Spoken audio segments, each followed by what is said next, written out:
రాళ్ళు దేవుని స్తుతిస్తాయి, చెట్లు కూడా దేవుని స్తుతిస్తాయి.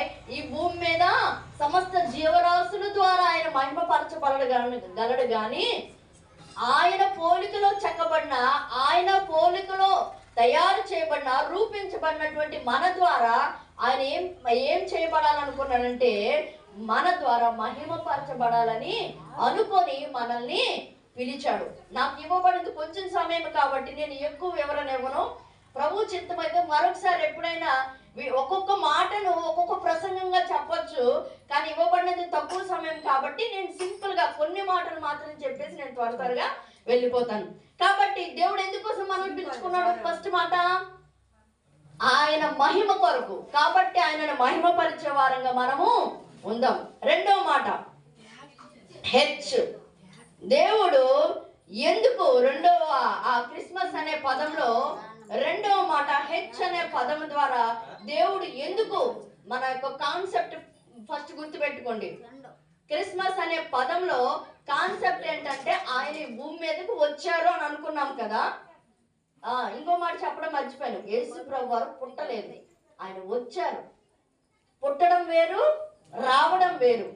పుట్టిన వ్యక్తి ఇంతకు ముందు లేరు. ఇప్పుడు ఉదాహరణకి యేసురామ్మ ఉంది కదా, ఆమె బిడ్డ ముందు ఉందా? ఇక్కడ లేదు. అంటే ఇక్కడ లేదు, ఎక్కడా లేదు, కానీ దేవుని ప్రణాళికలో ఆ బిడ్డ ఉంది.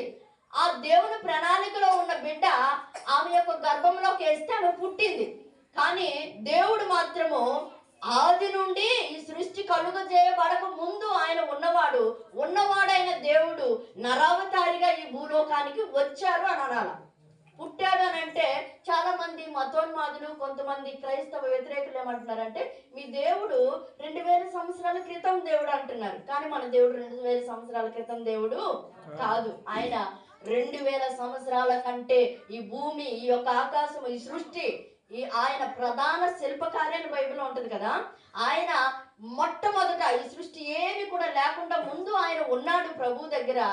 ఆ ఉన్నవాడైనటువంటి దేవుడు ఈ లోకానికి నరవతారిగా వచ్చారు. కాబట్టి ఆయన వచ్చిన దేవుడు. అందుకే ఒక పాటలో కూడా ఏముంటది, ఏమనంటే బాలుడు కాదమ్మో బలవంతుడు యేసు అని.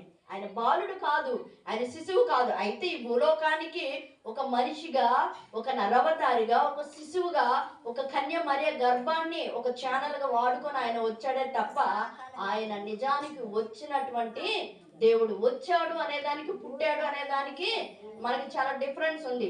ముందు లేని వారు పుడతారు, ముందు ఉన్నవాడు వస్తారు. కాబట్టి ఆ విషయాన్ని మనము గమనించాలి. తర్వాత రెండవ మాట, ఆయన ఎందుకు వచ్చాడు అని అంటే రెండవదిగా హెచ్ అంటే హీలింగ్ లేదా హీల్ అనే మాట. హీల్ అంటే స్వస్థత. ఆయన మనకి స్వస్థతనివ్వడానికి. ఏ స్వస్థత? శారీరకమైనటువంటి స్వస్థతైనా మనకు అవసరం.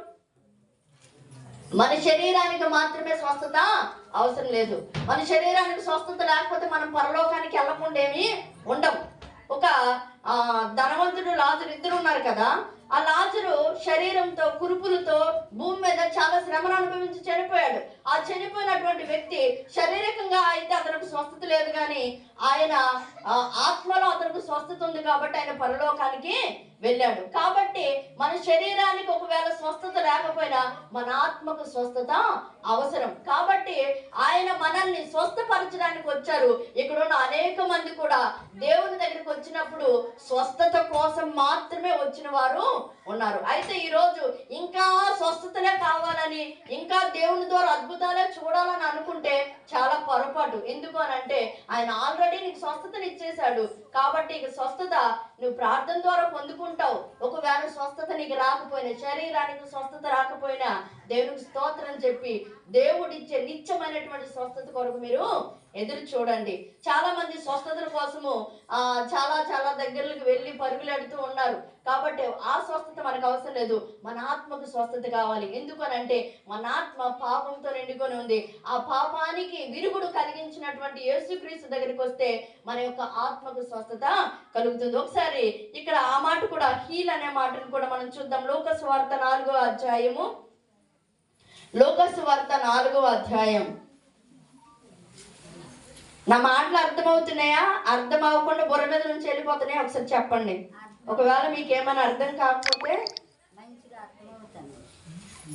చూడండి, లూకాసు వార్త 4:18 ప్రభువు ఆత్మ నా మీద ఉన్నది, బీదలకు సువార్త ప్రకటించుటకు ఆయన నన్ను అభిషేకించును, చెరలోనున్న వారికి విడుదలను, గ్రుడ్డి వారికి చూపును కలుగునని ప్రకటించుటకు, నలిగిన వారిని విడిపించుటకు, ప్రభువు హితవచనం ప్రకటించుటకు ఆయన నన్ను పంపి ఉన్నాడు. పంపి ఉన్నాడు అంటే ఇక్కడ అర్థం ఏంటి? యేసు ప్రభువారు పుట్టాడా? పంపబడ్డాడు.